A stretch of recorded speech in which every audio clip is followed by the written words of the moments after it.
Our boy Craig. Craig back to winning ways. Craig, what's going on, bro? What's going on, fam? Talk to us, man. Hey, congratulations.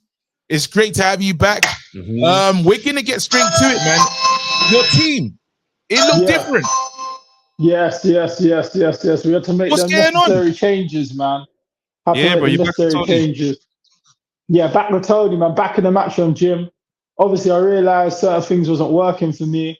And obviously, I'm never one to blame a trainer and all that, but sometimes that blueprint ain't working for you. And I need that hard work, the conditioning, and that matchroom training, and the guidance of experienced coach who's been there at that level. And as soon as I came back after a week, I just felt myself again. Like I started reading the game easy again. Like everything just came back to me, and I said, "Yeah, I'm back home. Let's get it." Yeah, you look like you again still. That's important. And we had that conversation before, and you were saying, look, man, I want to bring that. I want to be a bit more vicious again. I need to really put my foot down in these fights. Have you decided like how the end of the year looks? Because obviously Riyadh, you went out there before and it didn't go your way in the 5v5. Yeah. Is that something that you're still trying to get? Yeah, do you know what the worst thing for me was? It wasn't even that I just didn't go my way. The fact is, you're just underperforming, you're not yourself. The worst thing that you're making an account of yourself was not you. And for me, I had to sit on that and it was disappointing. So it was like, I just wanted to get back, rectify that ASAP, and then just push on and just start showing people what I'm really about. And that was an off night. I know bare people probably thinking, what are these wait, hold on. They're saying in the chat, bro. I'm reading something in the chat. Daniel J. Boateng says, Craig, is it true Shane is training Hutchison? Eye emoji. I heard he is. Well, that's mad. Yeah. I heard that. Hold on. Hey, that's a bit. Any matchup now at the moment. Yeah. Unfortunately, this is what I'm saying. To be fair, like, when I was there and it wasn't working out, they asked me if it was cool if you come to the gym. And I said, what are you talking about? They said, we know you two's situation. I said, obviously, look. Situation? Obviously, Wait, you know he said certain racist things. How could you even... I said, how could my team even be entertaining that? They're like, yeah, no, we'll fob him off eventually.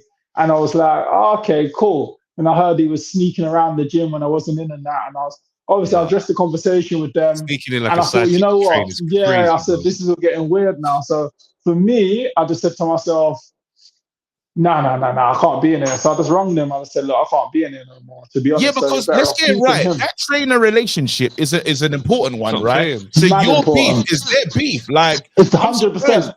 That's how I roll. Wesley was going into beef against Hutchinson, and you lot fought. Yeah, and he was like, wait a minute. He was there getting a get back for me from things he said to me, and he's technically a competitor in a way. So how could my trainer then be pally with the guy? And there was bare funny things before anyway, without getting in too much, where I didn't really trust the relationship with things he was telling me in that camp, knowing he was cool with Hutchinson anyway. So I started feeling like, was I getting lined? But when that happened, I was like, yeah, I need to get out of here. But to be fair, like, good cool, bro. Good call. Well done, bro. Put your career first. That's mad. Yeah. And I felt like it wasn't working, but I didn't want to be that guy that as soon as I clocked it didn't work, not give the trainer a chance to try and rectify it. But I knew that this blueprint weren't working for me. But I told him, I said, look, we're going to have to find a way around to work this for me. But when that happened, I'm very big on integrity and loyalty. So when that happened, I was like, listen, I don't have to give anyone a chance to make anything right. I got to do what's best for me because you're not riding with me. So let me just cut. And then obviously, unfortunately for him, I cut a couple of days later. I heard my man got injured. So then it just ended up not like, life is mad. You see, when life gets mad, like when crazy things happen, it gets mad. Yeah, you can't sneak in the side on the main. Like my dad always said, one bird in the hand's better than two in the bush. Like, jump for the two in the bush and end up with nothing. So it's just silly. No. But I just can't imagine the idea of him phoning saying, right, is Craig there? Can I come now?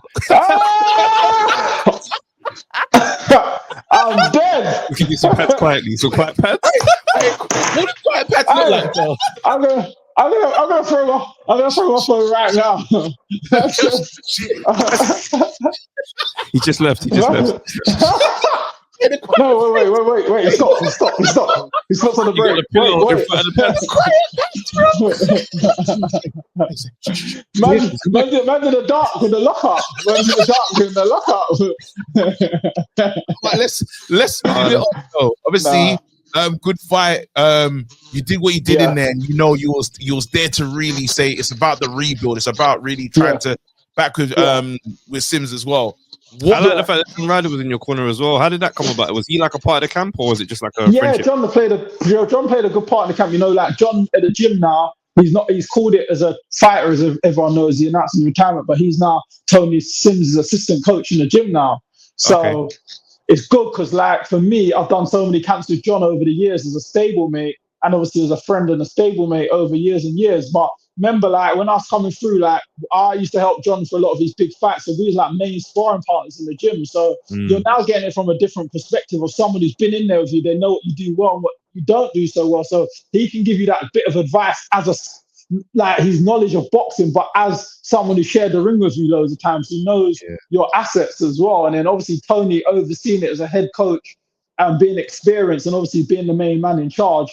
The collab is mad. So like Connor, like he had to go away for a week, Tony, obviously to help Connor as well abroad, and he had some stuff. And John rid the bird for him for the week, and it was just that normality because I've always trained with John in it, so it was normal. And then we come back, Tony come back, finished off the camp. Yeah, he finished off the camp, and then me and John went a couple of days before him to Ireland, and Tony coming back, met us, back the click, boom, got everything patterned, and it was just like, see, this is the difference. When I'm now on fight week, I feel like my team's there riding with me, like I'm back, like, when you feel your team strong, everyone's got your back, you're like, yeah, let's go into war now. You seem happier, bro. You seem a lot more upbeat about boxing again, bro. Bro, I've got my spark back, what's mad? Because I didn't even clock that I must have been in the mud, boy, because everyone I see it now, they're like, raw, you seen yourself again. I ain't seen this guy for time. I'm like, raw, was I in the mud or something? I'm like, no one told me, bro. But yeah, like, I'm excited for this year. What does this year look like for you? What do you want to do? What's the kind of things that you say, I want to achieve this? Let's say it's Christmas right now. What's the fight? What's happened? You know what? Before you get my aim is... Who you targeting next, bro? Who you targeting next? Look, all I know is my end result is I want to win the world title. I know that much, yeah? So what I got to do to get there, I don't mind. Whoever they tell me, right, this is your next guy. Like, there's a couple guys they've mentioned, as we know before last come on the show, and they went a different route and saying, yeah or no. I was like, cool. As soon as this guy came and they said, look, we've got this guy over in his backyard. Is that something you're interested in? That fight will propel you back towards that world title. Within an hour, I agreed the fight. Within 2 hours, signed the contract. Done. That's my next guy. Cool. So they said to me, look, you beat this guy. You're right in the mix of big fights straight off of the back of this. And I didn't go and say to them, who's the big fights? What's the big fights? Because if March 1st didn't go well, that's irrelevant. So for me, I just locked into March the 1st. I said, look, that all sounds good, but I just need to just have one target right now, making sure I get March the 1st done. It's done now. Obviously, I just got back like last night, so I ain't had time to catch up with the team yet, but I'll take a couple of days to unwind because obviously there's a lot of pressure to make sure I've got that delivery done. So I unwind my body and mind for a couple of days, speak to the team, and whoever they say is next is next. Okay, wicked. So, another move that I like though, the hat. The hat was disrespectful. It was very disrespectful, fam. It was very. What's mad? I was thinking, raw, I might be embracing the culture a little bit. And then Eddie goes to me after, he's like, that hat was for Dublin, isn't it? Not Belfast. I said, for flip's sake. That's hilarious. And he said, you want all the wrong parts of the island stuff in their city.